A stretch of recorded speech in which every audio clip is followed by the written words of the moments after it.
whispered audio book reading of A Christmas Carol.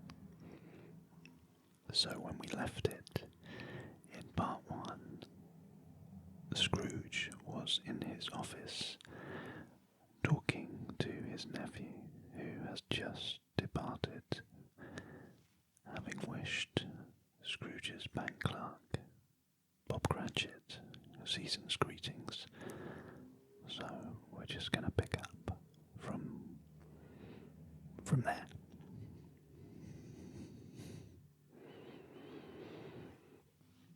"There's another fellow," muttered Scrooge, who overheard him.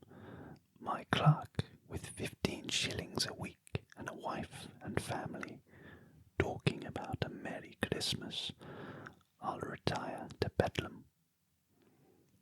This lunatic, in letting Scrooge's nephew out, had let 2 other people in. They were portly gentlemen, pleasant to behold, and now stood with their hats off in Scrooge's office. They had books and papers in their hands and bowed to him. "Scrooge and Marley, I believe," said one of the gentlemen, referring to his list. "Have I the pleasure of addressing Mr. Scrooge or Mr. Marley?" "Mr. Marley has been dead these 7 years, Scrooge replied. "He died 7 years ago this very night." "We have no doubt his liberality is well represented by his surviving partner," said the gentleman, presenting his credentials. It certainly was, for they had been 2 kindred spirits. At the ominous word of liberality, Scrooge frowned and shook his head and handed the credentials back. "At this festive season of year, Mr. Scrooge," said the gentleman, taking up a pen, "it is more than usually desirable that we should make some slight provision for the poor and destitute who suffer greatly at the present time. Many thousands are in want of common necessaries. Hundreds of thousands are in want of common comforts, sir." "Are there no prisons?" asked Scrooge. "Plenty of prisons," said the gentleman, laying down the pen again. "And the union workhouses?" demanded Scrooge. "Are they still in operation?" "They are still," returned the gentleman. "I wish I could say they were not." "The treadmill and poor law are in full vigour then," said Scrooge. "Both are very busy, sir." "Oh, I was afraid from what you said at first that something had occurred to stop them in their useful course," said Scrooge. "I'm very glad to hear it." "Under the impression that they scarcely furnish Christian cheer of mind or body to the multitude," returned the gentleman, "a few of us are endeavouring to raise a fund to buy the poor some meat and drink and means of warmth. We choose this time because it is a time of all others when want is keenly felt and abundance rejoices. What shall I put you down for?" "Nothing," Scrooge replied. "You wish to be anonymous?" "I wish to be left alone," said Scrooge. "Since you ask me what I wish, gentlemen, that is my answer. I don't make merry myself at Christmas, and I can't afford to make idle people merry. I help to support the establishments I have mentioned. They cost enough, and those who are badly off must go there. Many can't go there, and many would rather die."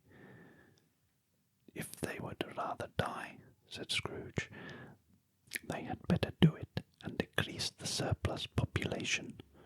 Besides, excuse me, I don't know that. But you might know it, observed the gentleman. It's not my business, Scrooge returned. It's enough for a man to understand his own business and not to interfere with other people's. Mine occupies me constantly. Good afternoon, gentlemen. Seeing clearly that it would be useless to pursue this point, the gentleman withdrew. Scrooge resumed his labours with an improved opinion of himself, and in a more facetious temper than was usual for him. Meanwhile, the fog and darkness thickened so that people ran about with flaring links, proffering their services to go before horses in carriages and conduct them on their way. The ancient tower of a church, whose gruff old bell was always peeping slyly down at Scrooge out of a Gothic window in the wall, became invisible and struck the hours and quarters in the clouds with tremulous vibrations afterwards, as if its teeth were chattering in its frozen head up there. The cold became intense. In the main street, at the corner of the court, some labourers were repairing the gas pipes and had lighted a great fire in a brazier, round which a party of ragged men and boys were gathered, warming their hands and winking their eyes before the blaze in rapture. The water plug being left in solitude, its overflowings sullenly congealed and turned to misanthropic ice. The brightness of the shops, where holly sprigs and berries crackled in the lamp heat of the windows, made pale faces ruddy as they passed. Poulterers' and grocers' trades became a splendid joke, a glorious pageant, with which it was next to impossible to believe that such dull principles as bargain and sale had anything to do. The Lord Mayor, in the stronghold of the mighty mansion house, gave orders to his 50 cooks and butlers to keep Christmas as a Lord Mayor's household should. And even the little tailor, whom he had fined 5 shillings on the previous Monday for being drunk and bloodthirsty in the streets, stirred up tomorrow's pudding in his garret, while his lean wife and the baby sallied out to buy the beef. Foggier yet, and colder, piercing, searching, biting cold, if the good Saint Dunstan had but nipped the evil spirit's nose with a touch of such weather as that, instead of using his familiar weapons, then indeed he would have roared to lusty purpose. The owner of one scant young nose, gnawed and mumbled by the hungry cold as bones are gnawed by dogs, stooped down at Scrooge's keyhole to regale him with a Christmas carol, but at the first sound of "God bless you, merry gentleman, may nothing you dismay," Scrooge seized the ruler with such energy of action that the singer fled in terror, leaving the keyhole to the fog and even more congenial frost. At length the hour of shutting up the counting-house arrived. With an ill will, Scrooge dismounted from his stool and tacitly admitted the fact to the expectant clerk in the tank, who instantly snuffed his candle out and put on his hat. "You'll want all day tomorrow, I suppose," said Scrooge. "If it's quite convenient, sir." "It's not convenient," said Scrooge, "and it's not fair. If I was to stop £0.5 for it, you'd think yourself ill-used, I'll be bound." The clerk smiled faintly. "And yet," said Scrooge, "you don't think me ill-used when I pay a day's wages for no work." The clerk observed that it was only once a year. "A poor excuse for picking a man's pocket every 25th of December," said Scrooge, buttoning his coat to the chin. "But I suppose you must have the whole day. Be here all the earlier the next morning." The clerk promised that he would, and Scrooge walked out with a growl. The office was closed in a twinkling, and the clerk, with the long ends of his white comforter dangling below his waist, for he boasted no great coat, went down a slide on Cornhill, at the end of a lane of boys, 20 times, in honour of its being Christmas Eve, and then ran home to Camden Town as hard as he could pelt, to play at Blindman's Buff. Scrooge took his melancholy dinner in his usual melancholy tavern, and, having read all the newspapers, and beguiled the rest of the evening with his banker's book, went home to bed.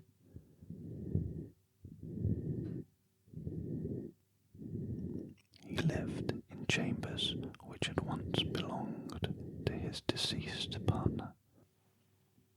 They were a gloomy suite of rooms in a lowering pile of building up a yard, where it had so little business to be that one could scarcely help fancying it must have run there when it was a young house, playing at hide-and-seek with other houses, and forgotten the way out again.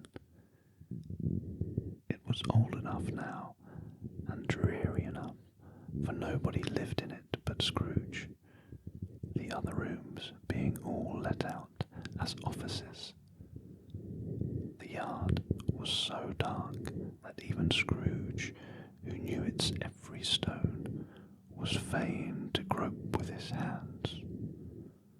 The fog and frost so hung about the black old gateway of the house that it seemed as if the genius of the weather sat in mournful meditation on the threshold. Now, it is a fact that there was nothing at all particular about the knocker on the door, except that it was very large. It is also a fact that Scrooge had seen it, night and morning, during his whole residence in that place. Also, that Scrooge had as little of what is called fancy about him as any man in the city of London, even including, which is a bold word, the corporation, aldermen, and livery. Let it also be borne in mind that Scrooge had not bestowed one thought on Marley since his last mention of his 7 years dead partner that afternoon. And then let any man explain to me, if he can, how it happened that Scrooge, having his key in the lock of the door, saw in the knocker, without its undergoing any intermediate process of change, not a knocker, but Marley's Marley's face. It was not in impenetrable shadow, as the other objects in the yard were, but had a dismal light about it, like a bad lobster in a dark cellar. It was not angry or ferocious, but looked at Scrooge as Marley used to look, with ghostly spectacles turned up on its ghostly forehead. The hair was curiously stirred, as if by breath or hot air, and, though the eyes were wide open, they were perfectly motionless. That, and its livid colour, made it horrible, but its horror seemed to be in spite of the face and beyond its control, rather than a part of its own expression. As Scrooge looked fixedly at this phenomenon, it was a knocker again. To say that he was not startled, or that his blood was not conscious of a terrible sensation to which it had been a stranger from infancy, would be untrue. But he put his hand upon the key he had relinquished, turned it sturdily, walked in, and lighted his candle.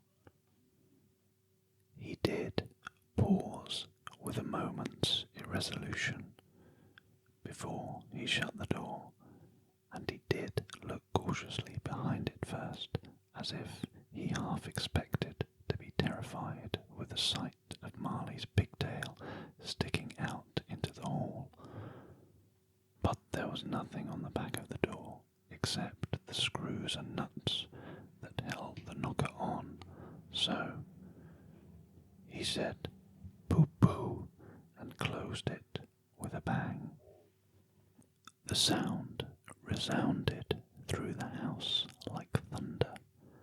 Every room above and every cask in the wine merchant's cellars below appeared to have a separate peal of echoes of its own.